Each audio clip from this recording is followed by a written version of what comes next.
Perkenalkan, nama saya Nadib Arusidki dari kelas 1B Informatika. Saya akan mereview buku tentang jaringan komputer yang ditulis oleh Bambang Kelana Simponi. Pengertian jaringan komputer.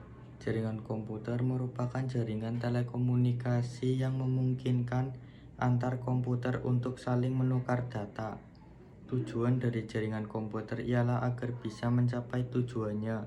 Pada bagian dari setiap jaringan komputer bisa memberikan serta meminta layanan servis. Pihak yang menerima atau meminta layanan disebut dengan klien, serta yang melakukan pengiriman yang memberikan layanan disebut dengan peladen. Desain tersebut bernama sistem client server, serta dipakai pada hampir semua aplikasi jejaring komputer. Macam-macam jaringan komputer berdasarkan topologi jaringan. Topologi jaringan adalah suatu konsep atau cara untuk menghubungkan beberapa komputer menjadi sebuah jaringan yang saling terhubung. Berdasarkan topologi jaringan, jaringan komputer dapat dibedakan atas 1. Topologi bus, 2. Topologi bintang, 3. Topologi cincin, 4. Topologi mesh, 5. Topologi pohon, 6. Topologi linier, 7. Berdasarkan distribusi sumber informasi atau data, 8. Jaringan pusat. Tujuan dan manfaat jaringan komputer. Setelah memahami mengenai pengertian jaringan komputer, selanjutnya perlu diketahui pula mengenai manfaatnya. Dengan mengetahui manfaat jaringan komputer, maka motivasi untuk mempelajari jaringan komputer pun akan semakin besar pula.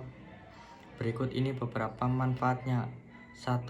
Menghemat biaya penggunaan jaringan komputer. Tentunya menghemat biaya pembelian berbagai perangkat pendukung atau sumber daya.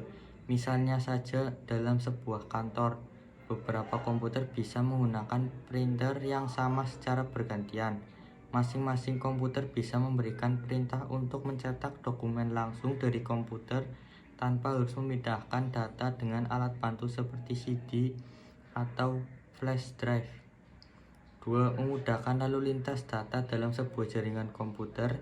Seorang pengguna komputer bisa berbagi data dengan pengguna lainnya dengan mudah. Sekali lagi, lalu lintas data ini bisa dilakukan tanpa perangkat bantuan seperti CD atau flash drive. Pengguna komputer bisa dengan mudah mengakses data di komputer lain, tentu saja jika telah diberi kewenangan. 3. Keamanan data. Berkaitan dengan keamanan data, jaringan komputer yang menghubungkan beberapa komputer bisa menjadi sarana untuk membackup data. Jika salah satu komputer mengalami kerusakan, maka data yang penting tetap aman karena setelah disimpan di komputer lain dengan memanfaatkan jaringan yang ada. Sekian dari saya. Wassalamualaikum warahmatullahi wabarakatuh.